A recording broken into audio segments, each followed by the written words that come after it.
मोक्षमार्गस्य नेतारं भेत्तारं कर्मभूभृतां ज्ञातारं विश्वतत्त्वानां वन्दे तद्गुणलब्धये वन्दे तद्गुणलब्धये। आचार्य उमास्वामी विरचित तत्वार्थसूत्र मोक्षशास्त्र आपण बघतो। त्याच्यामध्ये मनपर्यय ज्ञान, मनपर्यय ज्ञानाचे भेद, त्याचं स्वरूप आपण काल बघितलं। तर रुजुमती आणि विपुलमती मनपर्यय ज्ञानाचे हे दोन भेद, त्यांच्यामधला फरक वगैरे आपण बघितला। तर आज 25 नंबरचं सूत्र आहे, पान नंबर आहे 80। अवधि ज्ञान और मनपर्यय ज्ञान में विशेषता। आता इथं काय सांगितले, आपण काल बघितलं की रुजुमती आणि विपुलमतीमध्ये फरक बघितला। आता इथं काय सांगतात, आपण बघितलं होतं की रुजुमती आणि विपुलमती ह्या दोन्हीतला फरक आपण काल बघितला। आता इथं काय सांगतायत की अवधि ज्ञान आणि मनपर्यय ज्ञान ह्या दोघांमध्ये जो काही फरक आहे, तर तो कुठल्या अपेक्षेने फरक आहे तो इथं सांगितलेला आहे। 25 नंबरचं सूत्र आहे, विशुद्धी क्षेत्र स्वामी विषयेभ्यो वधि मनपर्ययोः। विशुद्धि क्षेत्र स्वामी विषयेभ्यो वधि मनपर्ययोः। अवधि और मनपर्यय ज्ञान में विशुद्धता क्षेत्र स्वामी और विषय की अपेक्षा विशेषता है।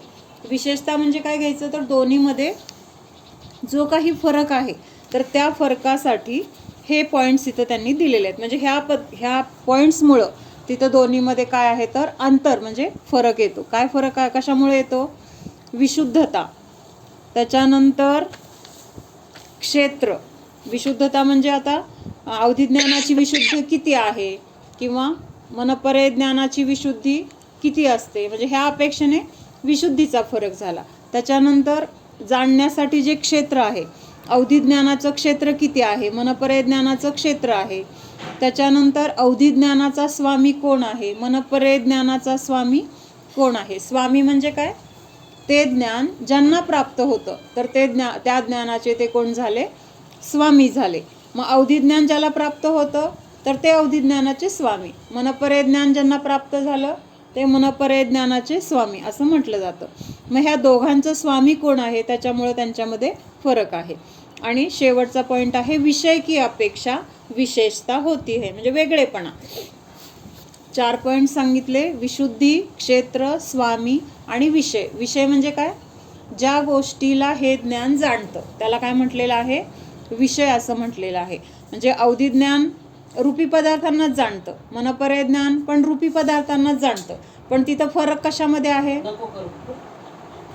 अवधि ज्ञान अवधि ज्ञान रूपी पदार्थांना जाणतं आणि मनपर्यय ज्ञान मनामध्ये ज्या रूपी पदार्थांचा विचार केला जातो त्या विचारांना किंवा त्या विचारामध्ये असलेल्या रूपी पदार्थांना जाणतं। म्हणजे असं तिथं काय आहे, विषयामध्ये पण फरक आहे। तर ह्याचा आपण आता डिटेलमध्ये बघूया।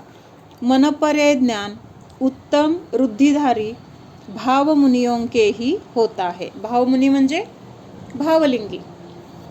अजून त्याच्यामध्ये त्यांनी काय अट सांगितली की उत्तम रुद्धिधारी म्हणजे ज्यांना एखादी तरी रुद्धी प्राप्त आहे अशा मुनींना मनपर्यय ज्ञान प्राप्त होतं।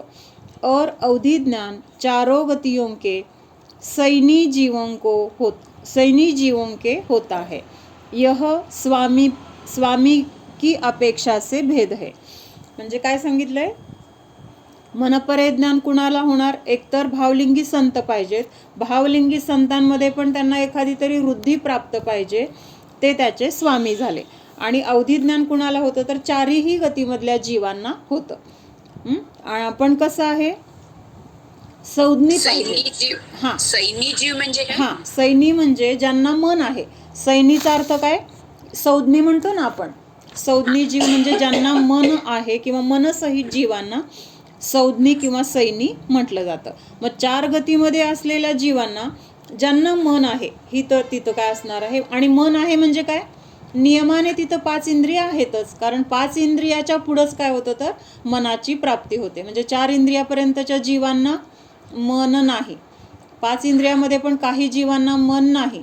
त्यामुळे मन असणारे जीव नियमाने कसे आहेत तर पंचेंद्रियच असतात, आणि मग अशा जीवांना अवधि ज्ञान प्राप्त होऊ शकतं असं ते स्वामी म्हटले गेले। उत्कृष्ट अवधिज्ञान का क्षेत्र असंख्यात लोक प्रमाण तक है.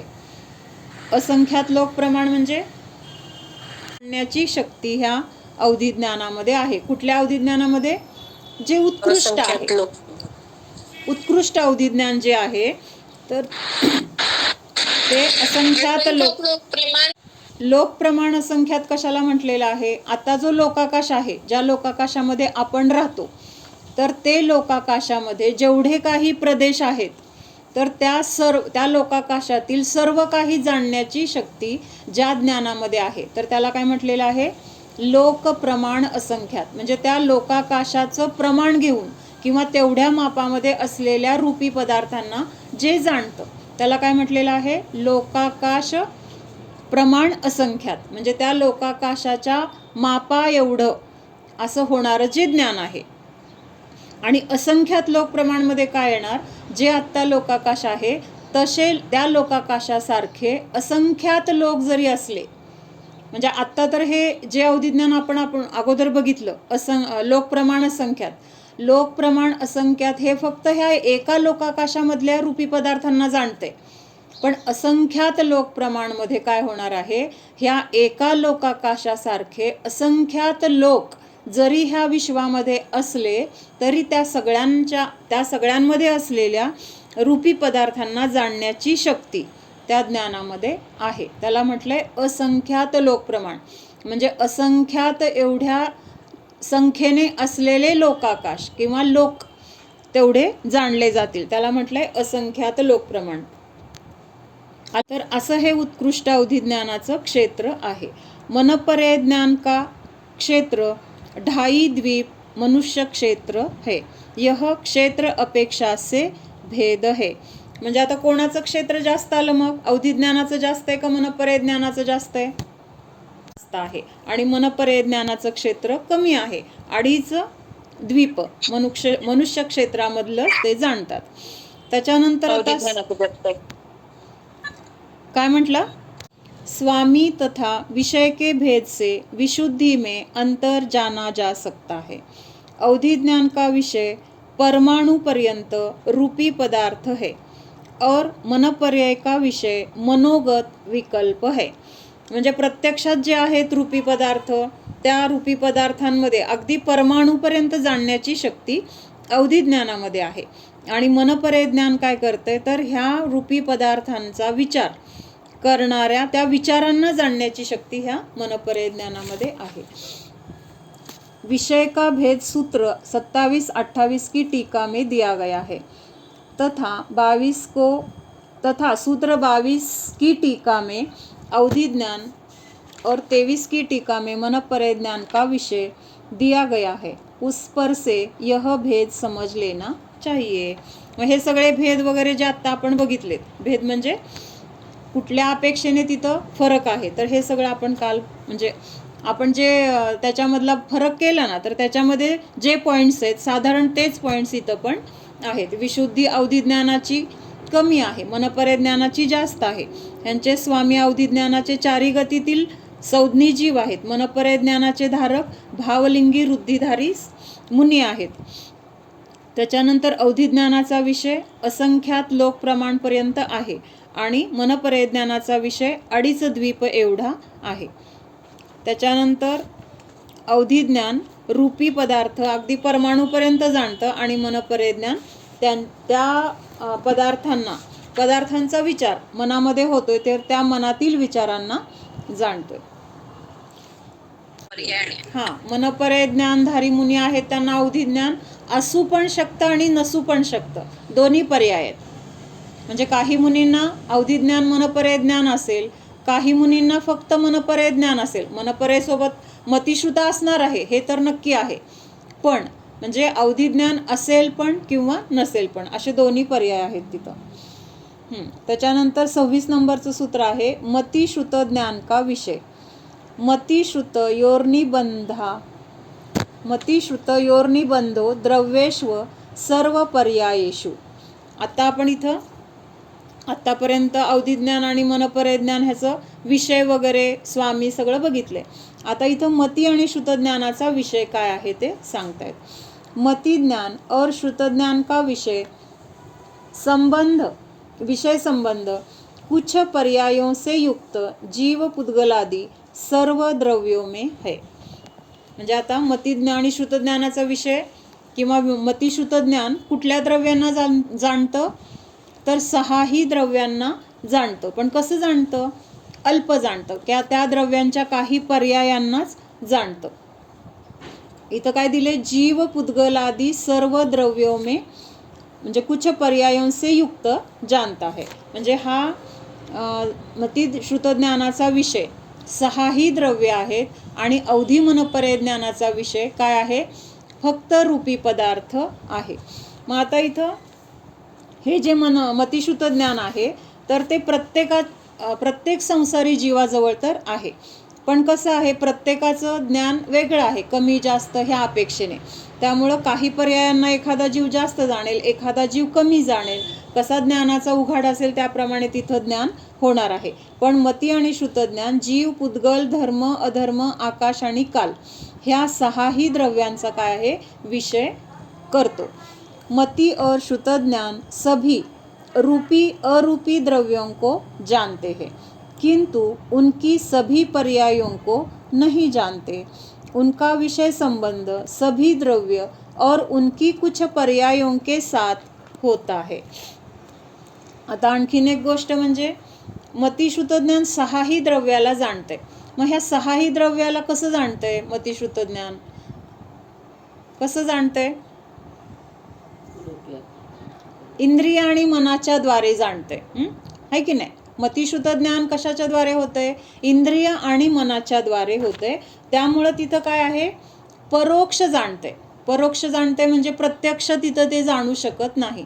जसं मनपर्यय ज्ञान आणि अवधी ज्ञान आत्मिक शक्तीच्या द्वारे जाणत होतं, तसं हे मतिश्रुत ज्ञान आत्मिक शक्तीच्या द्वारे जाणू शकत नाही. तर मतिश्रुत ज्ञानाला जाणण्यासाठी तिथं इंद्रिय आणि मनाची आवश्यकता आहे किंवा आधाराची गरज आहे. मग आता काही अमूर्तिक द्रव्य आहेत. कुठली कुठली अमूर्तिक द्रव्य आहेत? एक पुद्गल सोडून बाकीचे 5ही द्रव्य कसे आहेत? अमूर्तिक आहेत. मग हे अमूर्तिक हा विषय मतिश्रुत ज्ञानाने जाणला जातोय. कसा जाणला जातोय? हे 5 जे अमूर्तिक द्रव्य आहेत ह्या 5 द्रव्यांना मतिश्रुत ज्ञान कसं जाणतंय? म्हणजे प्रत्यक्षात तर जाणू शकत नाही की हे धर्मद्रव्य आहे, हे अधर्मद्रव्य आहे, हे आकाशद्रव्य आहे किंवा हे सिद्ध भगवान आहेत, हे निगोदी जीव आहेत. असं सगळ्यांना आता आपण प्रत्यक्षपणे जाणू शकतोय का? नाही जाणू शकत. पण जे जिनवाणीमध्ये किंवा भगवंतांच्या दिव्यध्वनीमधून जे आलेलं आहे तर त्याद्वारे आपण ही द्रव्य आहेत, ह्यांचं स्वरूप असं आहे, असं जे जाणतोय तर त्या जाणण्याला काय म्हटलेलं आहे? हे मतिश्रुत ज्ञान 6ही द्रव्यांना जाणतंय असं म्हटलेलं आहे. म्हणजे कसं डायरेक्ट जाणतंय असं नाही. भगवंतांनी आपल्याला त्या द्रव्यांचं स्वरूप सांगितलेलं आहे आणि त्या स्वरूपाला आपण काय करतोय? जाणतोय. त्याचं ज्ञान आपल्याला होतंय. ह्या अपेक्षेने काय म्हटलेलं आहे तिथं? 6ही द्रव्यांना किंवा रूपी आणि अरूपी सगळ्या द्रव्यांना हे मतिश्रुत ज्ञान जाणतंय असं म्हटलेलं आहे. केवली भगवान जाणतायत तसं आपण जाणत नाही. केवली भगवान कसे जाणतायत? हातामध्ये आवळा ठेवलेला आहे तर त्या आवळ्याला आपण कसं जाणतो? स्पष्ट जाणतो.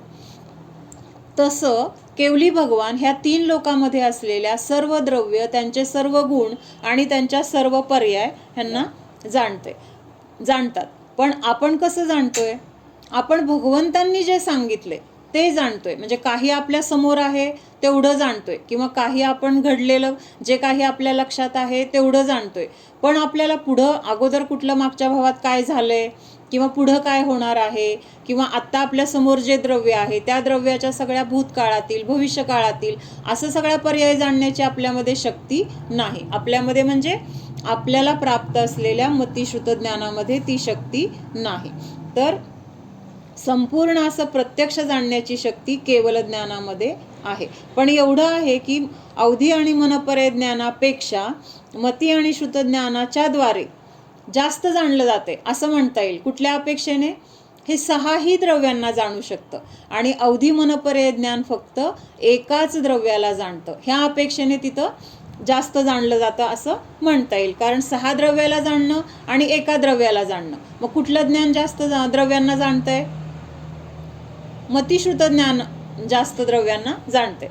म्हणजे काही पर्यायांना जाणतंय वगैरे हे सगळं ठीक आहे, किंवा अवधी ज्ञान मनपर्याय ज्ञानामध्ये विशुद्धी जास्त आहे त्यामुळे ते ज्ञान प्रकट झाले, ह्या बाकीच्या सगळ्या गोष्टी बरोबर आहेत. पण हे मनपर्याय ज्ञान आणि अवधी ज्ञान बाकीच्या 5 अमूर्तिक द्रव्यांना जाणत नाही. आता एक प्रश्न विचारला इथं, जीव धर्मास्तिकाय इत्यादी अमूर्तिक द्रव्य है, उन्हें मति ज्ञान. पान नंबर आहे 81. हां, परत एकदा वाचते. जीव धर्मास्तिकाय इत्यादि अमूर्त द्रव्य है, उन्हें मति ज्ञान कैसे जानता है, जिससे यह कहा जा सके कि मति ज्ञान सब द्रव्यों को जानता है. आता उत्तर दिले, अनिंद्रिय मन के निमित्त से अरूपी द्रव्यों का अवग्रह इहा अवाय धारणा रूप मति ज्ञान पहले उत्पन्न होता है, और फिर उस मति ज्ञान पूर्वक श्रुत ज्ञान सर्व द्रव्यों को जानता है और अपनी योग्य पर्यायों को जानता है. अनिंद्रिय काय? अनिंद्रिय कशाला म्हटलेलं आहे? मन. मग आपल्या मनामध्ये आपण ह्या द्रव्यांचा विचार करतोय. भगवंतांनी सांगितलेत ही 6 द्रव्य आहेत, मग धर्मद्रव्याचं स्वरूप काय आहे, अधर्मद्रव्याचं स्वरूप काय आहे, असा विचार कुठं येतोय आपल्याला? पहिल्यांदा आपण मनाच्या द्वारे हा विचार करतोय. आणि मग तिथं काय सांगितलंय की मन के निमित्त से अरूपी द्रव्यों का अवग्रह इहा अवाय और धारणा रूप मति ज्ञान पहले उत्पन्न होता है, और फिर उस मति ज्ञान पूर्वक श्रुत ज्ञान सर्व द्रव्यों को जानता है. आणि मग पहिल्यांदा ही 6 द्रव्य आहेत एवढं सामान्य ज्ञान आपल्याला ह्या मतिज्ञानाच्या द्वारे होतंय, आणि मग मतिज्ञानाने जाणलेल्या ह्या द्रव्यांना श्रुतज्ञान विशेष जाणत आहे. अशा प्रकारे काय सांगितलंय, तर ह्या 6ही द्रव्यांना मतिश्रुतज्ञान जाणतंय. आत्मा का निर्विकार स्वसंवेदन ज्ञान जो सम्यक मति और श्रुतरूप है, उसका विषय त्रिकाली शुद्ध आत्मा होता है. आपल्या स्वतःच्या आत्म्याला आपण जाणतो, त्याला काय म्हटलेलं आहे? स्वसंवेदन, म्हणजे स्वतःचंच वेदन केलं. आपल्या आत्म्याला आपणच जाणलं, दुसऱ्याला जाणलं नाही आहे. आपल्याच जीवाला आपल्याच ज्ञानाद्वारे आपणच जाणलेलं आहे. मग अशा जाणण्याला काय म्हटलेलं आहे? स्वसंवेदन म्हटलेलं आहे. मग जेव्हा आपण आपल्या आत्म्याला जाणतो, आत्म्याला जाणत असताना तिथं कुठलाही विकल्प नाही. म्हणजे जेव्हा आपण निर्विकल्प अवस्थेत जातो ना, पहिल्यांदा आता आपण ध्यान करताना असं म्हणतो मी जीव आहे, जाणणारा आहे वगैरे, असं हे सगळं जे आपण म्हणतोय, तर त्याला काय म्हटलेलं आहे? विकल्प म्हटलेलं आहे. ह्या शब्दांच्या द्वारे आपण काय करतोय, ते म्हणजे ध्यान करताना त्या शब्दांचं अवलंबन घेतोय. म्हणजेच तिथं काय आहे, तर अजून ते विकल्प आहेत, जल्प आहेत. पण ह्या विकल्पाच्या अतीत जेव्हा आपण आपल्या आत्म्याची अनुभूती म्हणजे काय, हाच आत्मा असं आपल्याला जेव्हा जाणीवेत येते, तर त्यावेळेस तिथं हे विकल्प पण राहत नाहीत. कुठले विकल्प? मी जीव आहे, जाणणारा आहे, माझ्यामध्ये ज्ञान आहे, मी शरीरापासून भिन्न आहे, हे सगळे विकल्प पण त्यावेळेस तिथं राहत नाहीत. केव्हा? जेव्हा आपण आपल्या आत्म्याची अनुभूती करतोय. म्हणजे आपण आता एखादा पदार्थ बनवतोय किंवा बनवलाय, मग कुणीतरी आपल्याला विचारलं हा पदार्थ कसा बनवलाय, मग आपण काय सांगतो? हे घेतलं, ते घेतलं, एवढ्या प्रमाणात घेतलं, मग त्याच्यानंतर असं केलं, तसं केलं. जे काही त्याची कृती आहे ती सगळी कृती आपण तिथं सांगितली. आता सांगितली आणि त्यानंतर आता काय केलंय? तो पदार्थ आता तोंडामध्ये घातलाय, म्हणजे त्या पदार्थाचा घास आपण ग्रहण केला. आता त्या पदार्थाची चव घेताना तिथं आपल्याला काय आहे? त्याचा आत्तापर्यंत जे काही सांगितलंय किंवा जे काही केलंय त्या गोष्टीचा तिथं विकल्प आहे का? आता फक्त त्याचा अनुभव चालू आहे. अनुभव म्हणजे तो पदार्थ कसा आहे किंवा किती छान आहे, त्या आनंदामध्ये आपण त्या पदार्थाचं ग्रहण करतोय. आणि त्यावेळेस तिथं कुठलाही बोलणं नाही, कुठलाही विकल्प नाही. तसं आत्म्याचं ज्ञान तर आपल्याला अगोदर झालं सगळं. काय झालं? मी जीव आहे, सगळ्या द्रव्यापासून मी भिन्न आहे, असं स्वपर भेदविज्ञान माझ्या सुखाला कारण आहे, असं सगळं ज्ञान आपल्याला झालं. आणि त्याच्यानंतर आपण आपल्या आत्म्याला जाणण्यासाठी तिथं प्रयत्न केला, पुरुषार्थ केला, आणि तिथं आपल्याला आत्म्याची काय झाली? अनुभूती झाली. म्हणजे हाच मी आत्मा किंवा हा मी जीव असं आपल्या तिथं जाणीवेत आलं. आता इथं आपल्याला समजा असा चिमटा घेतला, चिमटा घेतल्यानंतर आपल्याला तिथं काय झालं? जाणीव झाली की नाही त्या वेदनेची, की चिमटा घेतलाय किंवा सुई टोचली, काहीतरी पोळलं, असं जे जे काही तिथं बाहेरून झालेलं आहे, पण त्याद्वारे झालेली जी काही वेदना आहे, तर त्या वेदनेचा आपल्याला अनुभव येतो की नाही? का ती वेदना बोलते? इथं मला सुई टोचली, इथं मला पोळलं, इथं मला मारलं, असं त्या वेदनेच्याद्वारे शब्द येतात का? तर त्या वेदनेची तिथं काय होते? आपल्याला जाणीव होते की दुखलंय आपल्याला. आणि ती जाणीव जशी असते ना, तसं हा मी जीव अशी पण जाणीव होते. आणि ती जाणीव होत असते त्यावेळेस तिथं काय आहे? आपणच आपल्या आत्म्याला जाणतोय. आणि ते जाणत असताना तिथं कुठलाही विकल्प नाही, कुठलाही विकार नाही, कुठलंही राग किंवा द्वेष नाही. राग द्वेष नाही म्हणजे तिथं आपल्याला इष्ट अनिष्ट भाव व्हायचे कारणच नाही आहे. शरीराचा विचार करतोय, 5 इंद्रियांचा विचार करतोय, त्यावेळेस आपल्याला प्रत्येक वेळेस काय जाणवतंय? एकतर आपण तिथं इष्टभाव करतोय किंवा अनिष्ट भाव करतोय. सगळ्यांनी हा प्रयोग करून बघा. आपल्या संयोगामध्ये जे जे आपण असणाऱ्या गोष्टींबद्दल काय विचार आपल्या मनामध्ये येत आहेत, एकतर त्या गोष्टींबद्दल आपल्याला ते चांगलं तरी वाटत असतं, किंवा ती गोष्ट आपल्याला नको, किंवा आपल्याला त्याच्याबद्दल काय आहे? द्वेष तरी वाटत असतो. द्वेष म्हणजे काय? आता थंडी वाजते आणि जोरात काहीतरी आणखीन वारा आला, मग त्यावेळेस आपल्याला काय वाटणार आहे? तिथं काय वाटणार आहे? लगेच असं वाटणार की नाही, आधीच थंडी आहे आणि किती गार आलं. म्हणजे किंवा त्याच वेळेस तिथं काहीतरी असं हिटर लागलं की काय झालं? तिथं लगेच गरम वाटायला लागलं. लगेच काय वाटणार? हां, आता मला बरं वाटतंय. म्हणजे असं एक, आता हे तर उदाहरण झालं. प्रत्येक अगदी एका विचाराबरोबर, आपल्या मनामध्ये आलेल्या एका विचाराबरोबर हे राग किंवा द्वेष, इष्ट किंवा अनिष्ट, हे दोन्ही प्रकार आपले सतत चालू असतात. म्हणजे परद्रव्याबद्दल आपण राग किंवा द्वेष सोडून दुसरं काही करत नाही आहे. आपण तिथं समताभावाने राहू शकतो, पण आपल्याला एकतर राग होतो किंवा द्वेष होतं. पण जेव्हा आपण आत्म्याला विषय केला म्हणजे आपलं ज्ञान आत्म्याला जाणण्यामध्ये तिथं लावलेलं आहे, तर त्यावेळेस तिथं ना राग आहे ना द्वेष आहे.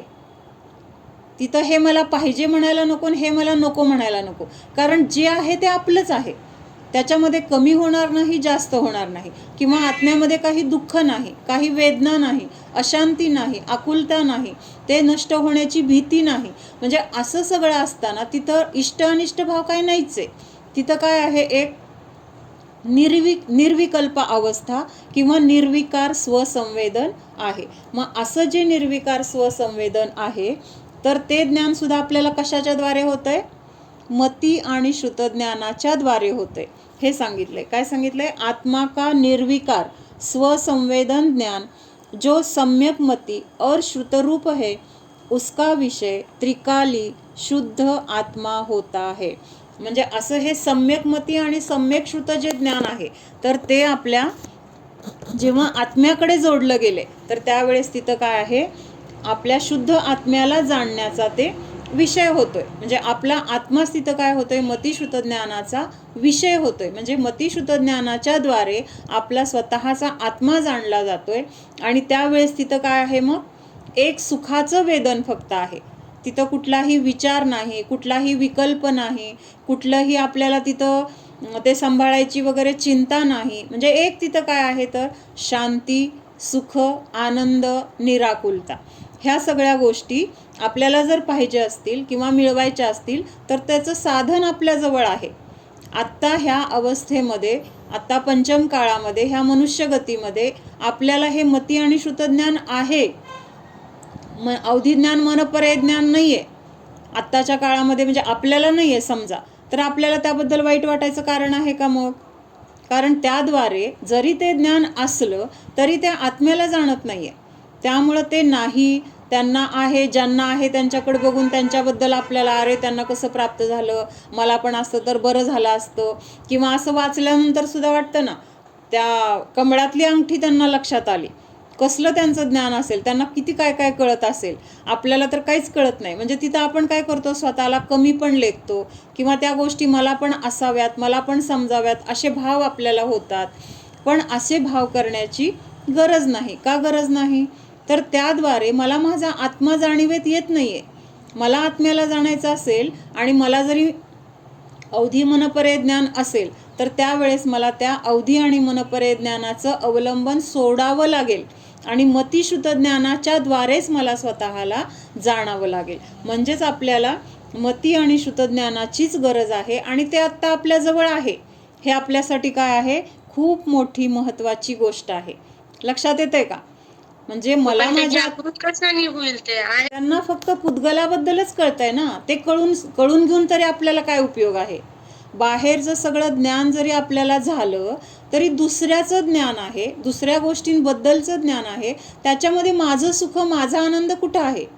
मला जर माझं सुख आणि माझा आनंद मला पाहिजे असेल तर तो माझ्यामध्ये आहे आणि तो आनंद मिळवण्यासाठी जे साधन लागते तर ते साधन आत्ता माझ्याजवळ आहे.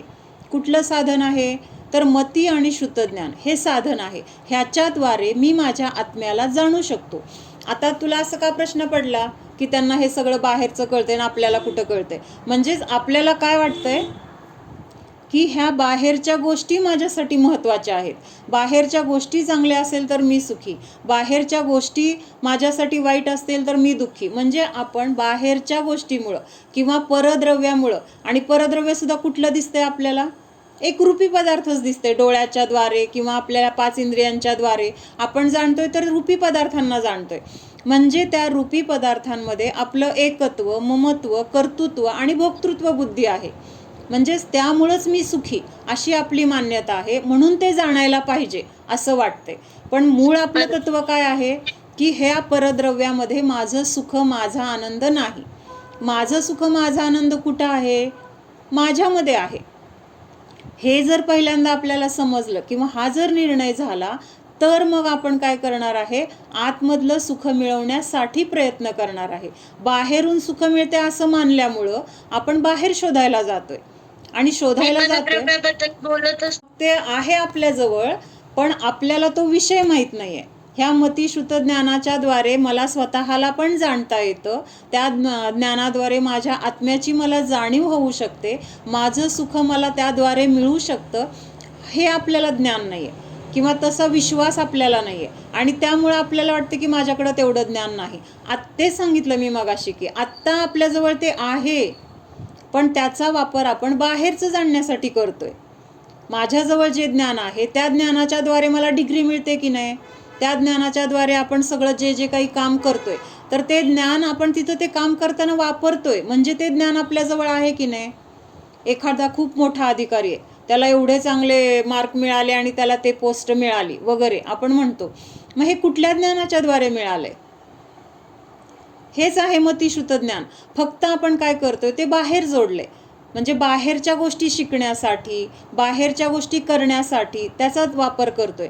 पण तेच ज्ञान स्वतःच्या आत्म्याला जाणण्यासाठी जर आपण वापर केला तर आपल्याला आत्म्याची पण जाणीव होणार आहे. आपलं खरं सुख, खरा आनंद आपल्याला तिथं मिळणार आहे. पण अजून आपल्याला हे माहीतच नाही आहे की माझं सुख माझ्यामध्ये आहे आणि मी ते बाहेर शोधण्यात वेळ घालवला आहे किंवा अजूनसुद्धा मी बाहेर शोधण्यामध्येच त्याचा वापर करते. तर ही आपली चूक आपल्या जर लक्षात आली तर मग आपण ते आत जोडणार आहे. कळलं का? काही करायला पाहिजे वगैरे काहीच नाही आहे. एक आत्म्याला जाणायला लागलं ना की आपली विशुद्धी वाढणार आहे. विशुद्धी वाढली की ज्ञानाचा उघाड वाढणार आहे. म्हणजे ह्या अगदी साध्या सरळ गोष्टी आहेत. वेगळं काही करायची गरजच नाही. एक फक्त आपल्या सगळ्या गोष्टींचा, परिग्रहाचा वगैरे विकल्प सोडला, त्याच्याबद्दल म्हणजे ते परद्रव्य आहे असा निर्णय केला, माझं त्याच्यामध्ये काही चालत नाही, ते स्वतंत्र आहे, मी स्वतंत्र आहे, माझं सुख त्याच्यामध्ये नाही, माझं सुख माझ्यामध्ये आहे, हा निर्णय करून आपण स्वतःला जाणायला बसलो. ह्याच्यासाठी रोज सामायिक करायला पाहिजे, रोज ध्यान करायला पाहिजे. कारण सामायिकामध्ये सुद्धा आपण हेच चिंतन करतो की हे सगळं काय आहे, संयोग आहेत. आणि संयोग कशा आहेत? माझे नाही आहेत, ते सुटणारे आहेत. मग अशा संयोगाबद्दल मी एवढा मोह करून त्यापासून मी काय मिळवते? तर मोह केल्यामुळं दुसरं आणखीन काय होते? नवीन कर्मबंध. असा कर्मबंध की जो मला ह्या संसारामध्ये परत परत अडकवणार आहे. म्हणजेच त्या परद्रव्यामुळं काय होणार आहे? माझं दुःख वाढणार आहे. तर मला ह्या परद्रव्यापासून काय करायचं आहे आता? त्याच्यापासून दूर किंवा त्या परद्रव्याचा मला आता मोह सोडायचा आहे. आणि त्याच्यामध्ये अडकलेलं माझं ज्ञान, त्याच्यामध्ये अडकलेली माझे जे काही परिणाम आहेत, त्या परिणामांना माझ्या स्वतःच्या घरामध्ये मला जोडायचं आहे. विहीर आहे आपल्याकडं, आपलं स्वतःचं पण शेत आहे आणि शेजाऱ्याचं पण शेत आहे. मग आपल्या शेतामध्ये जे पीक आहे त्याला पाणी न घालता आपण काय करतोय? शेजाऱ्याकडे ते पाणी देऊन टाकले. आपल्या शेतामध्ये कधी पीक येणार? मग आपल्या शेतामध्ये जर पाणी दिलं तर तिथं ते पीक येणार आहे, तर त्याचा फायदा आपल्याला होणार आहे. पण आपण काय केले? ते पाणी पहिल्यापासून शेजाऱ्यालाच देतोय आणि रडतोय काय? एवढं त्या शेजाऱ्याला देतोय तरी पण मला तिथून काही मिळत नाही, किंवा मिळालं तरी थोडंफार मिळतंय, भरभरून मिळत नाही आहे. ह्या गोष्टीमुळे आपण दुःखी आहोत. मग आपल्याला हे लक्षात येत नाही की ते पाणी जर आपण आपल्या शेतात सोडलं तर तिथं भरभरून पीक येईल. तेच पाणी, तिथून ते पाणी वाढवायची किंवा ते पाणी वाढवण्यासाठी काय करायची गरज नाही. जे आहे ते पाणी फक्त तिथं सोडायचे आणि मग तिथं भरभरून पीक येणार आहे, आपला फायदा होणार आहे. मग त्या आलेल्या पैशातून आपण अजून त्या विहिरीला आणखीन खोदलं, आणखीन बोर घेतली तर तिथं पाणी वाढणार आहे. तसं आत्ता जे ज्ञान आहे आपल्याजवळ, त्या ज्ञानाच्या द्वारे जर आपण स्वतःला जाणण्याचा पुरुषार्थ केला तर तिथं काय होणार आहे? आपल्या परिणामांची विशुद्धी होणार आहे. त्या विशुद्धीच्या द्वारे आपलं ज्ञान आणखीन काय होणार आहे? वाढत जाणार आहे. तिथं ज्ञान वाढण्यासाठी काय करायची गरज नाही आहे. एक आत्म्याला जाणलं की ह्या गोष्टी सगळ्या ॲटोमॅटिक होणार आहे. म्हणून तर हे अवधिज्ञान आणि मनपर्य ज्ञानाला सांगितलं ना की जशी जशी विशुद्धी वाढत जाती तसं तसं ते ज्ञान वाढत जातं, आणि विशुद्धी जशी जशी कमी होते तसंच ते घटत पण जातं. मग आपल्याला असं वाटतं ना तुला की मला माझं ज्ञान वाढलं पाहिजे, तर मग स्वतःच्या आत्म्याला जाणायचे. म्हणजे एक मुख्य उपाय. अजून बाकीचे पण खूप आहेत. दुसऱ्यांना आपण अनुकूलता देऊ शकतो, जिथं ज्ञानाची गरज आहे तिथं ज्ञान देऊ शकतो, किंवा ज्ञान जे शिकतायत त्यांना आपण तिथं काही ज्या गरजेच्या गोष्टी आहेत त्या पुरवू शकतो, त्यांना तिथं आपण पाठिंबा देऊ शकतो. म्हणजे असं हे तर बाहेरून आहे, पण सगळ्यात मुख्य उपाय कुठला आहे? तर स्वतःच्या आत्म्याला जर आपण जाणलं तर तिथं ह्या गोष्टी सहज होणार आहेत. हां, तर काय सांगितलं की असं हे सम्यक मती आणि सम्यक श्रुतज्ञान आपल्या आत्म्याला विषय करतं, म्हणजेच आत्म्याला जाणतं. इन दोनों ज्ञानों के द्वारा जीव को भी यथार्थतया जाना जा सकता है. यथार्थ म्हटलंय. आता तू म्हटली ना की तेवढं ज्ञान आपल्याकडे नाहीये. शिवभूती नावाचे जी मुनी होते ना, त्यांच्या ज्ञानाचा म्हणजे क्षयोक्षम एवढा कमी होता की त्यांना कुठलीच गोष्ट लक्षात राहत नव्हती.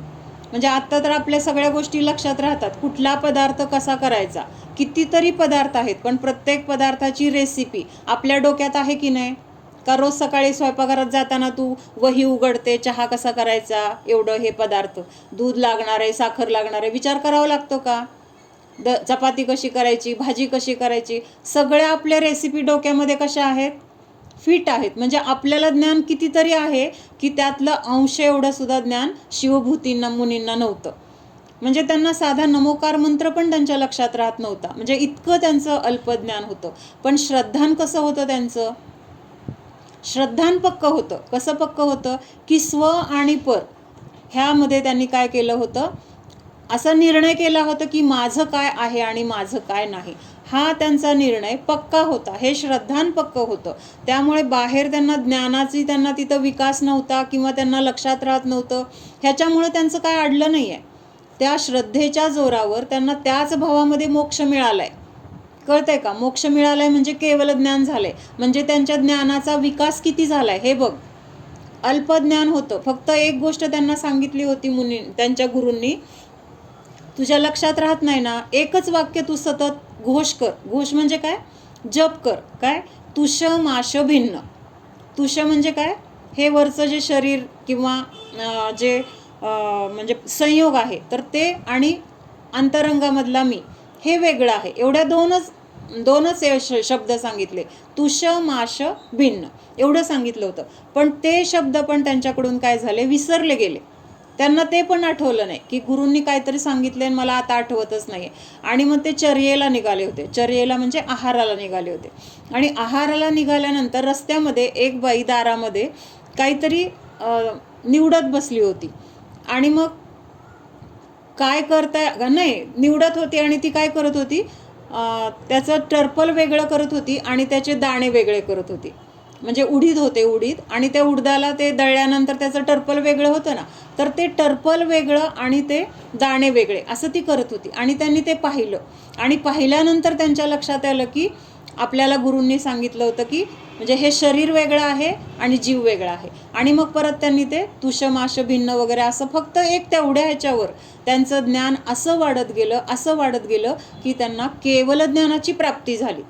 मग कशाच्या जोरावर त्यांना केवल ज्ञानाची प्राप्ती झाली?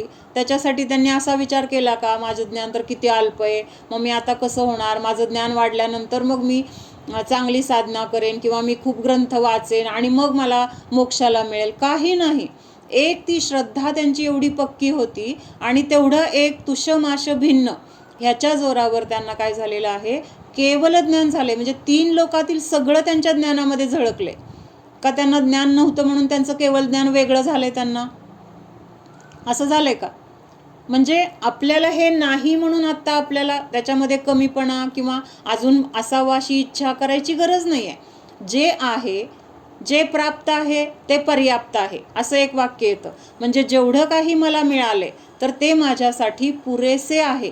मला त्याच्यामध्ये वाढवण्याची गरज नाही आहे किंवा मी त्याच्यासाठी काय करू म्हणून चिंता करण्याची गरज नाही आहे, खंत करण्याची गरज नाही आहे. तर आहे ना त्याचा वापर करायला पाहिजे. आहे त्याचा वापर करत नाही आणि नाही म्हणून आपण काय करतोय, रडत बसतोय. आणि त्यामुळे आपलं काय होत नाही, मोक्ष आपला लवकर आपल्याला मिळत नाही. ठीक आहे. जे प्राप्त आहे म्हणजे आपल्याला जे मिळालंय तर ते आपल्यासाठी पुरेसे आहे. म्हणजे जे जे काही आपल्याला मिळाले त्याच्यामध्ये आपल्याला समाधानी असणं गरजेचं आहे. आणि हे समाधान आपल्याला काय करतंय, खूप काही मिळवून देतंय. काय करतंय हे समाधान? जे आहे त्याच्यामध्ये जर आपण समाधानी राहिलो, आनंदी राहिलो तर ते आहे त्याच्यामध्ये भरभरून वाढ होती आपली. आणि जर त्याच्यामध्ये खंत करत बसलो तर आहे ते पण काय होते, मग घटत जाते, कमी होते. म्हणून सांगितले की मग तिथं अनुकूलता असेल, प्रतिकूलता असेल, आपल्यासाठी सगळ्या चांगल्या गोष्टी घडत असतील, आपल्या संयोगामध्ये काही वाईट गोष्टी घडत असतील, दुःखाचे प्रसंग जास्त असतील किंवा सतत काहीतरी आपल्या मनाविरुद्ध घडत असेल, त्याच्यामध्ये सुद्धा समाधानी राहायला सांगितले. काय सांगितलंय? त्या गोष्टींमध्ये पण समाधानी राहायला सांगितले. हे असंच का झालं, त्यांनी तसंच का केलं, त्यांनी तसं करायला नको होतं, त्यांनी तसं केलं नसतं तर मग मी शांत राहिले असते, मग मला रागद्वेष झाले नसते, मला राग आला नसता, मला वाईट वाटलं नसतं. हे सुद्धा विचार करायची गरज नाही. आपण बाहेर काय नाही बोललो पण मनामध्ये असा विचार करत राहिलो किंवा मनामध्ये आपल्याला सतत त्याची खंत होत राहिली तरी सुद्धा काय झालं, तिथं समाधान आहे का आपल्याला? म्हणून जे आहे, काय रोग असेल ठीक आहे, काही वेदना असेल ठीक आहे, काही नुकसान झालं ठीक आहे, कुणी माझ्याशी खूप चांगलं बोललं ठीक आहे, ना त्याच्यामध्ये आनंद ना काही वाईट झालं त्याच्यामध्ये दुःख, ह्या दोन्ही गोष्टींचा समतोल म्हणजेच काय आहे, जे आहे त्याच्यामध्ये समाधानी राहणं. आणि हे समाधानी राहणंच आपल्याला काय करते, आपल्याला पूर्णतेची प्राप्ती करून देते. म्हणजे त्या पूर्णतेच्या प्राप्तीसाठी जे आत्ता आपल्याला प्राप्त आहे तर ते पर्याप्त आहे. कळतंय का? जेवढं काही असेल तर त्याच्याद्वारे आपण केवल ज्ञान प्राप्त करून घेऊ शकतो. असं हे आपल्याला मती आणि श्रुतज्ञान मिळालेलं आहे. पण आपल्याला त्याची महिमा नाही आहे. आपल्याला कशाची महिमा आहे की जास्त मिळालं पाहिजे ज्ञान. मला सगळ्या पुस्तकांचं ज्ञान झालं पाहिजे, मला त्या मुनींसारखं किंवा त्या सगळ्यांना कसं सगळं मनातलं कळतं किंवा कुठं काय चाललंय कळतंय तसलं ज्ञान पाहिजे. असं आपण काय करतोय, हातचं सोडतोय आणि पळत्याच्या मागं लागतोय. पण हा इथं निर्णय करायचा आहे की आत्ता मला जे मतिश्रुत ज्ञान आहे त्याद्वारे मी माझ्या आत्म्याला जाणून माझं सगळं वैभव मला प्राप्त होऊ शकतंय, मला केवल ज्ञान होतंय, मला सिद्धावस्था प्राप्त होऊ शकते. हा विश्वास, हा निर्णय आपण आत्ता करायचा आहे. त्याच्यासाठी हे समजून घेणं महत्त्वाचं आहे. अवधी ज्ञान सर्व आत्मप्रदेशों से होत आहे. कारण तिथं इंद्रियांच्या द्वारे आपण जाणतच नाही ना. अवधी ज्ञान किंवा मनपर्य ज्ञान इंद्रियांच्या द्वारे होत नाही. म्हणून हे सांगितले की हे आत्मप्रदेशों से होत आहे. त्याच्यानंतर हे चारही गतीमधल्या जीवांना असतं. मग ह्या चारही गतीमधल्या जीवांना विभंग ज्ञान पण असतं. विभंग म्हणजे काय? अवधी ज्ञानाचं म्हणजे मिथ्या अवधी ज्ञान, म्हणजे ज्या जीवाला सम्यक दर्शन नाही पण अवधी ज्ञान आहे, तर त्याला काय म्हटलेलं आहे? कुअवधी किंवा विभंग ज्ञान असं म्हटलेलं आहे. तर ह्या ज्ञानाचा कालावधी किती असतो जास्तीत जास्त ते सांगितलं इथं. आता समजा नरक गतीमध्ये जीव आहे आणि तो कसा आहे? मिथ्यादृष्टी आहे. तर त्याचं हे विभंग ज्ञान किती काळ असणार आहे? कोण सांगते उत्तर? नरकामधल्या जीवाला मिथ्यादृष्टी जीव आहे, उत्कृष्ट किती असणार आहे? 33 सागर. बरोबर, 33 सागर. त्याच्यानंतर आता विभंग ज्ञानाचा विषय आहे बरं का. देवगतीमध्ये असलेल्या मिथ्यादृष्टी जीवाला हे विभंग ज्ञान असेल तर जास्तीत जास्त किती काळापर्यंत असेल? देवगतीमधल्या देवाला 33 सागरच असतं. हा? 33 सागर असतं. नाही नाही, वरती जाणार नाही. वरती जाणार नाही एवढे मिथ्यादृष्टीचे. विभंग ज्ञान. म्हणून मग ते किती असणार आहे? तर 31 सागर पर्यंत असू शकते. विभंग म्हणजे खोटं अवधी ज्ञान. ज्याला सम्यक दर्शन नाही अशा जीवाला जर अवधी ज्ञान झालं तर त्याला विभंग म्हटलेलं आहे ना. आपलं झालंय हा विषय. आता नरकामध्ये जीव आहे, कसा आहे तो? मिथ्यादृष्टी आहे. मग जन्मताच त्याला अवधी ज्ञान पण आहे. मग कुठलं असणार आहे? कुअवधी असणार आहे. त्याला आपण कुअवधी म्हणतो ना, त्याचंच दुसरं नाव विभंगावधी आहे. हाँ, त्याच्यानंतर 9 ग्रैवेयक और उसके ऊपर मुनी ही जाते है. म्हणजे हे जे स्वर्ग आहेत 9 ग्रैवेयक आणि 9 ग्रैवेयकाच्या वरचे जे स्वर्ग आहेत, तर तिथं कुठले जीव जातील? आपल्यासारखे श्रावक, सम्यक दृष्टी, देशव्रती, अणुव्रती वगैरे नाही. तर तिथं फक्त मुनीच जन्म घेतात. मग ह्या 9 ग्रैवेयकामध्ये द्रव्यलिंगी मुनी पण जातील आणि भावलिंगी मुनी पण तिथं जन्म घेऊ शकतात. म्हणजे दोन्ही प्रकारचे मुनी तिथं जाऊ शकतात. परंतु 9 अनुदिश कुठं आहेत? 9 ग्रैवेयकाच्या वरती जे 9 स्वर्ग आहेत, तर त्याला काय म्हटलेलं आहे? 9 अनुदिश. ह्या 9 अनुदिशच्या वरती 5 अनुत्तर आहेत. ह्या 9 अनुदिश और 5 अनुत्तर में भावलिंगी मुनी ही जाते है. म्हणजे इथं जन्म घेणार तर मुनीच घेणार. आणि मुनी सुद्धा कुठले जन्म घेणार? जे भावलिंगी आहेत. द्रव्यलिंगी मुनी इथं जन्म घेऊ शकणार नाहीत. 9 ग्रैवेयक व त्यापुढे मुनीच जाऊ शकतात. 9 ग्रैवेयकमध्ये द्रव्यलिंगी आणि भावलिंगी, 5 अनुदिश, अरे मी 9 अनुदिश म्हटला चुकून, 5 अनुदिश आहे, सॉरी. 5 अनुदिश आणि 5 अनुत्तरमध्ये फक्त भावलिंगी मुनी जातात. शास्त्र गुरूंनी काय शिकवलंय, माझ्यासाठी काय गरजेचं आहे, कशामुळं मला हे दुःख मिळालंय, असलं जाणत नाही. त्याद्वारे मागच्या जन्मी मला कुणी त्रास दिला, आता त्याचा बदला घ्यायचा आहे, ह्याच्यासाठी ते उपयोगी पडतं. म्हणजे तिथं काय आहे तर म्हणून त्याला कू म्हटलेलं आहे. त्याद्वारे आपला फायदा काही होणार नाही, झालं तर आपलं नुकसान दुःखच होणार आहे. डिटेलमध्ये सांगतायत. अवधी ज्ञान का विषय रूपिश्व वधे है. अवधी ज्ञान का विषय संबंध रूपी द्रव्यों में है, अर्थात अवधी ज्ञान रूपी पदार्थों को जानता है. अवधी ज्ञान रूपी पदार्थों को जानता है. जिसके रूप, रस, गंध, स्पर्श होता है वह पुद्गल द्रव्य है. पुद्गल द्रव्य से संबंध रखने वाले संसारी जीव को भी इस ज्ञान के हेतु के लिए रूपी कहा जाता है. जीव के 5 भावों में से औदयिक, औपशमिक और क्षायोपशमिक, यह 3 भाव परिणाम ही अवधी ज्ञान के विषय है. म्हणजे आता जीवाचे 5 भाव आहेत.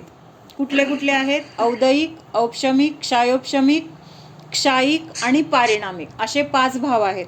तर ह्या 5 भावांमधलं सुद्धा फक्त औदयिक, औपशमिक आणि क्षायोपशमिक ह्या 3 भावांनाच हे अवधी ज्ञान जाणतं. म्हणजे क्षायिक आणि पारिणामिक ह्या 2 भावांना जाणत नाही. का नाही जाणणार क्षायिक आणि पारिणामिक भावाला अवधी ज्ञान? राजाला कुठलं ज्ञान आहे? श्रेणिक राजाला आता कुठलं ज्ञान आहे? अवधी ज्ञान आहे, पण त्याचं ज्ञान काय म्हटलं जाणार? त्याचा क्षय झालाय ना दर्शन मोहनीयाचा, म्हणजे त्याचा क्षायिक भाव. राजा सम्यक दृष्टी आहे का नाही? क्षायिक सम्यक दर्शन कधीच नष्ट होत नाही, एकदा प्रकट झालं. हा, क्षायिक ज्ञान हे क्षायिक सम्यक दर्शन प्राप्त झाल्यानंतर ते मोक्षाला जाईपर्यंत कधीच नष्ट होणार नाही, असं ते क्षायिक सम्यक दर्शन आहे. मग जेवढं क्षायिक सम्यक दर्शन आहे तिथं ज्ञानाला पण काय म्हटलेलं आहे? मग काही अंशाने तिथं जे ज्ञान आहे ते सुद्धा, म्हणजे सम्यक ज्ञान तर आहेच. मग तिथं प्रश्न हा आहे की त्या क्षायिक भावाला, तिथं क्षायिक भाव आहे की नाही, त्याचा परिणाम जो आहे तिथं दर्शन मोहनीयाचा जो क्षय झालेला आहे, तर त्या भावाला हे अवधी ज्ञान जाणत नाही, असा विषय. लक्षात येतोय का प्रश्न? क्षायिक भाव म्हणजे हे जे भाव सांगितलेत, औदयिक, औपशमिक आणि क्षायोपशमिक, हे भाव कसे आहेत?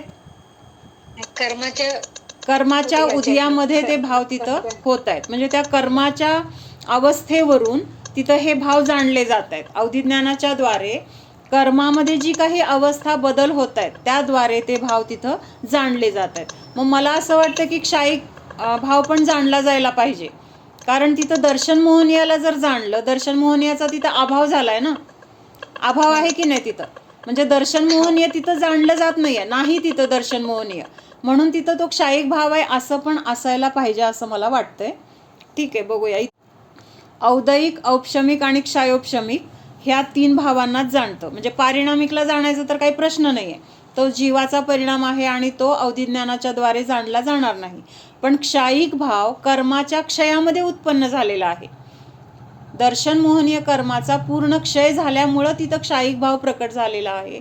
मग अवधिज्ञानाच्या द्वारे तिथं दर्शन मोहनीय कर्माचा अभाव आहे हे जाणलं जाणार, कारण दर्शन मोहनीयाचे कर्म परमाणू तिथं नाहीत, हे कळणार की नाही, असं वाटतंय मला. बघूया, ठीक है.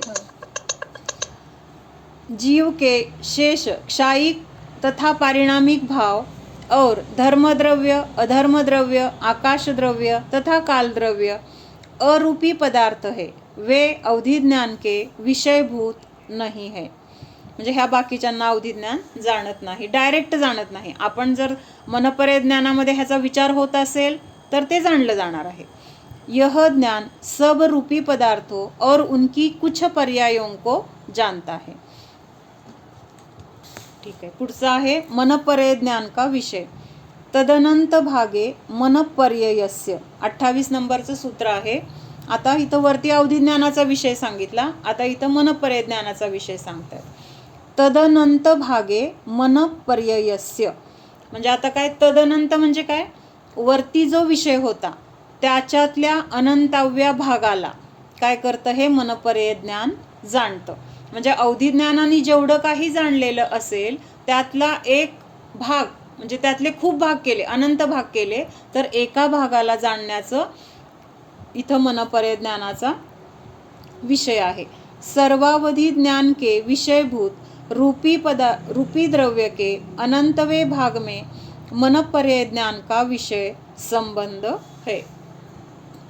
काय सांगितलंय? सर्वावधि ज्ञान के विषयभूत, म्हणजे सर्वावधी ज्ञानाने ज्या रूपी द्रव्याला जाणलेलं आहे, सर्वावधी म्हणजे सगळ्यात उत्कृष्ट अवधी ज्ञान, त्या अवधी ज्ञानाच्या द्वारे ज्या काही द्रव्याला जाणलेलं आहे, तर त्या द्रव्याचे अनंत भाग, त्यातल्या अनंत भागामधल्या एका भागाला हे मनपर्य ज्ञान जाणतं. लक्षात येतं? म्हणजे अवधी ज्ञानाच्या द्वारे सगळं शरीर जाणलं, पण कसं जाणलं? स्थूल जाणलं.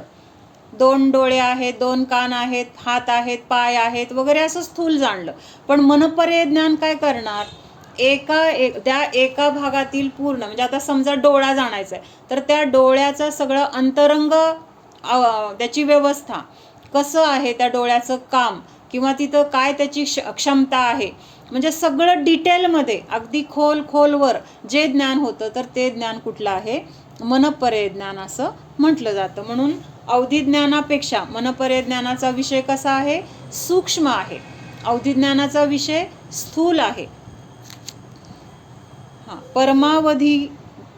परमावधि ज्ञान के विषयभूत जो पुद्गल स्कंध है उनका अनंतवा भाग करने पर जो एक परमाणु मात्र होता है सो सर्वावधी का विषय है. म्हणजे आता सुनंदा पुन्हा आहे का, परमावधीपेक्षा सर्वावधी कसं म्हणजे महान आहे. म्हटलं परमावधी मोठं, की परमावधीने जे जाणलेला पुद्गल स्कंद आहे त्या पुद्गल स्कंदाचे अनंत भाग केल्यानंतर जो काही परमाणु मात्र ते द्रव्य आहे तर त्या द्रव्याला हे सर्वावधी विषय करतं. उनका अनंतवा भाग रुजुमती मनपरे ज्ञान का विषय है. म्हणजे पुढं ते ज्ञानाची विशेषता वाढत कशी जाते ते सांगतायत. म्हणजे परमावधीने जाणलं त्याच्यामधलं अनंतवा भाग एक परमाणू सर्वावधीने जाणला. आता त्याचा अनंतवा भाग म्हणजे कशाचा, सर्वावधीने जे जाणलाय परमाणू उसका अनंतवा भाग रुजुमती मनपरे ज्ञान का विषय है और उसका अनंतवा भाग विपुलमती मनपरे ज्ञान का विषय है. म्हणजे पहिल्या ज्ञानाने जेवढं जाणलेलं आहे त्याच्यामधलं आणखीन सूक्ष्म पुढचं ज्ञान जाणते. अवधी ज्ञान सर्वावधीमध्ये जाणली जाते. म्हणजे जसं अवधी ज्ञानाचं इथं वरती सांगितलं होतं की नाही, त्यांनी सगळं अवधी ज्ञान म्हणजे कुठला अवधी ज्ञानाने म्हणजे सगळ्या रूपी पदार्थांना जाणलं म्हणजे तिथं ते स्थूल झालं आणि त्या द्रव्याचा विचार मनात करतोय तर त्या मनातल्या विचारांना जाणणं हे सूक्ष्म झालं. तसं इथं परमावधीने जाणलं ते स्थूल जाणलं आणि त्याच्यातला अनंतवा भाग केला आणि त्या अनंतव्या भागाचं सगळं काही सूक्ष्म पर्यंत त्याचा सूक्ष्मपर्यंत विषय करून जाणलं तर ते सर्वावधीने जाणलं. आणि सर्वावधीने जे जाणलं तर त्यातला अनंतवा भाग आणखीन सूक्ष्म करून रुजुमतीने जाणलं आणि रुजुमतीने जेवढं जाणलं त्यातले परत अनंत भाग केला आणि त्यातल्या एका भागाला विपुलमती मनपरे ज्ञान जाणतं. म्हणजे ह्या विपुलमतीने जे जाणलंय ते रुजुमती जाणू शकत नाही, रुजुमतीने जे जाणलंय ते सर्वावधी जाणू शकत नाही, सर्वावधीने जे जाणलंय ते परमावधी जाणू शकत नाही. अवधि ज्ञान और मनपरे ज्ञान का विषय रूपी है ऐसा यहाँ कहा गया है. अध्याय 2 सूत्र 1 में आत्मा के 5 भाव कहे हैं. उनमें औदयिक, औपशमिक तथा क्षयोपशमिक ये 3 भाव इस ज्ञान के विषय है ऐसा 27वें सूत्र में कहा है. इससे निश्चय होता है की परमार्थतः यह 3 भाव रूपी है. म्हणून हे जाणते असं मग तिथं विषय आलता. म्हणजे ह्या भावांनाच तिथं रूपी भाव म्हटलेला आहे. कळतंय का. म्हणजे हे औदयिक भाव, औपशमिक भाव आणि क्षयोपशमिक भाव हे 3 भाव जे आहेत तर ते काय आहेत तर पुद्गल परमाणूंपासून बनलेले आहेत असं तिथं त्याचा भाव आहे. अवघड वाटतंय का. जीव आहे आपल्या जीवाचे एकूण आपल्यामध्ये 5 भाव असू शकतात, 5 भाव होऊ शकतात. तर हे कुठले भाव आहेत, औदयिक, औपशमिक, क्षयोपशमिक, क्षायिक आणि पारिणामिक हे 5 भाव आहेत. म्हणजे हे फक्त जीवामध्येच उत्पन्न होतात किंवा जीवाच्या ठिकाणीच ह्याचं अस्तित्व आहे म्हणून ह्याला जीवाचे भाव म्हटलेलं आहे. पुद्गलामध्ये धर्म अधर्म ह्या द्रव्यांमध्ये हे भाव नाहीत. त्यामुळे ह्या 5 भावांना काय म्हटलेलं आहे, हे 5 भाव जीवाचेच आहेत. मग ह्या 5 पैकी पहिले जे 3 आहेत औदयिक, औपशमिक आणि क्षयोपशमिक हे जे 3 भाव आहेत तर त्या 3 भावांना काय म्हटलेलं आहे, हे रूपी भाव म्हटलेलं आहे. ये 3 भाव इस ज्ञान के विषय है.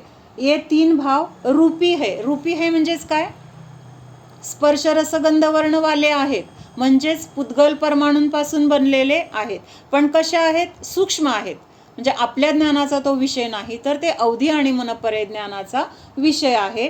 पण अवधी मनपरे ज्ञान ह्याला विषय करतंय म्हणजेच हे कसे आहेत, रूपी आहेत, पुद्गल आहेत एवढं समजून घ्यायचे. मगाशी मी म्हटलं ना क्षायिक भाव पण लक्षात यायला पाहिजे. मग क्षायिक भाव तिथं रूपी नाहीच आहे ना, तिथं अभाव आहे. क्षायिक भाव म्हणजे कर्माचाच अभाव आहे त्यामुळं तिथं तो भाव रूपी नाही आहे.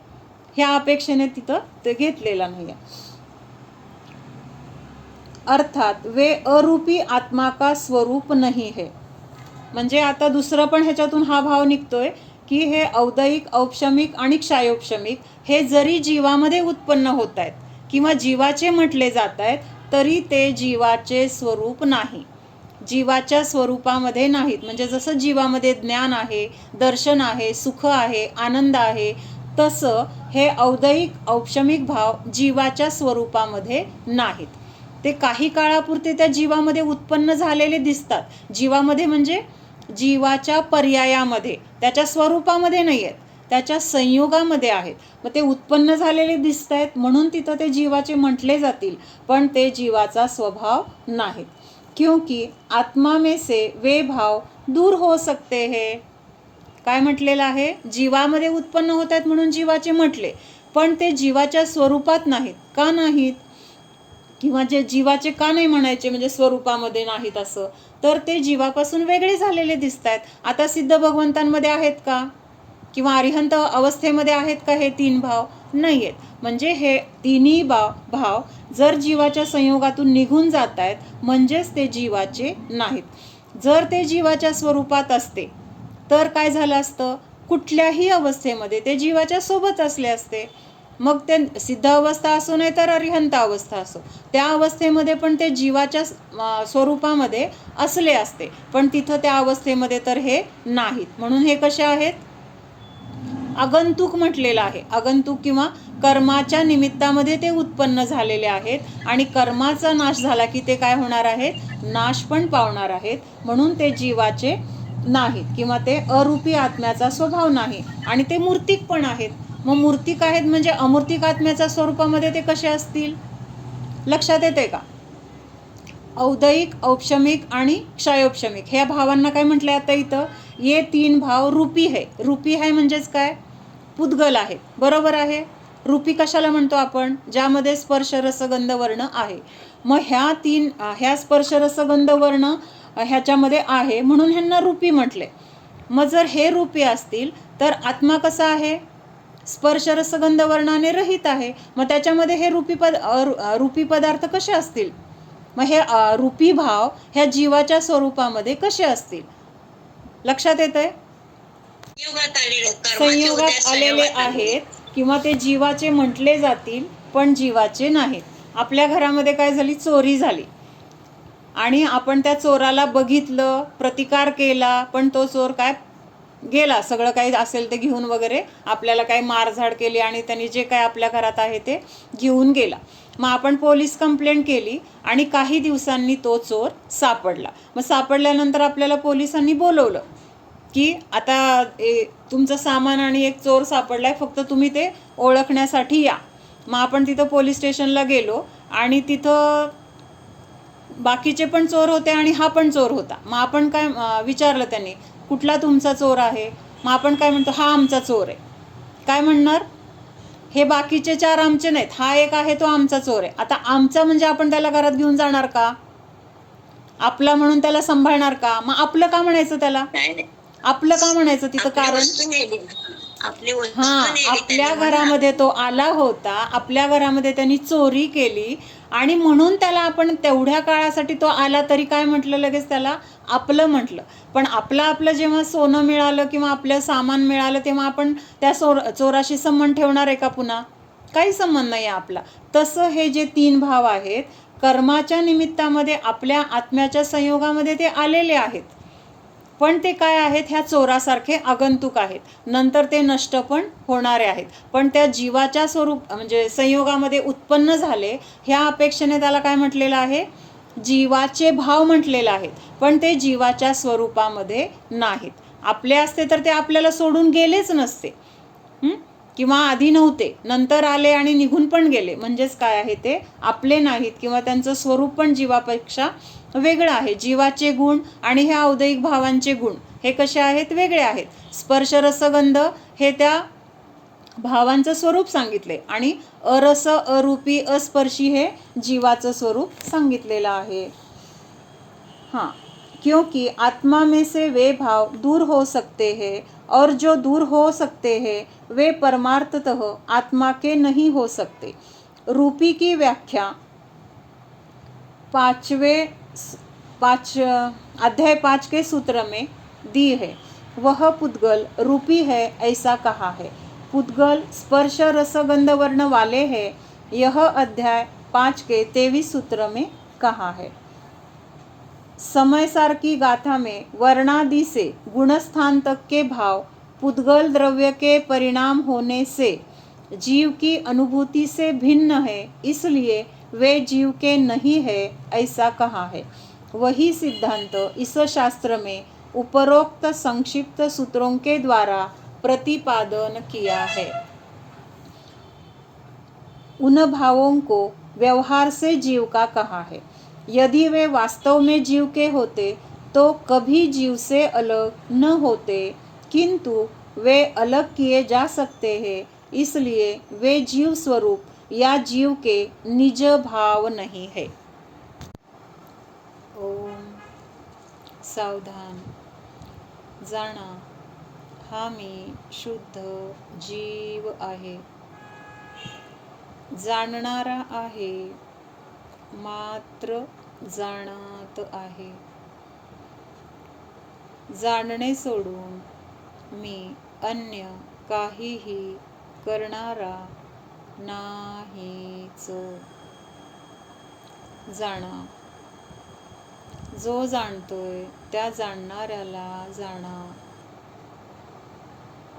हा मी जीवच आहे, शरीर नाही, पुद्गल नाही। स्पर्श रस गंध वर्ण हे माझे स्वरूप नाही,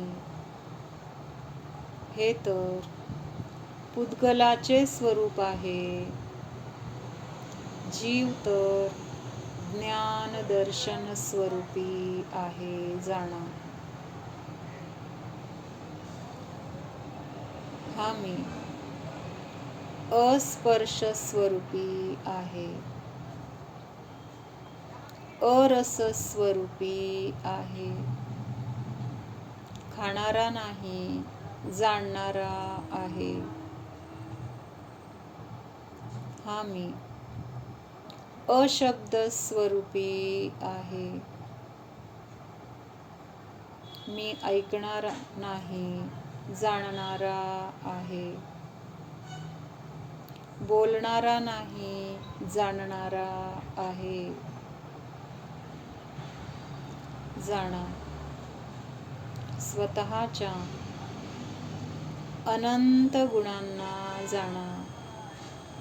हा मी अनंत गुणांचा पिंड आहे, अखंड आहे, भेदरूप नाही। या अनंत गुणांशी अभिन्न आहे, शरीरादी परद्रव्यापासून भिन्नच आहे। आजपर्यंत परद्रव्याला अभिन्न समजत होतो, मी आणि परद्रव्य अभिन्न मानत होतो। आता समजले, हे परद्रव्य माझे नाही, मी नाही। माझे अस्तित्व या परद्रव्यापासून, परभावापासून भिन्नच आहे, जाणा। निर्णय करा। ज्ञानाशी अभिन्न, पराशी भिन्न भेद विज्ञान करा।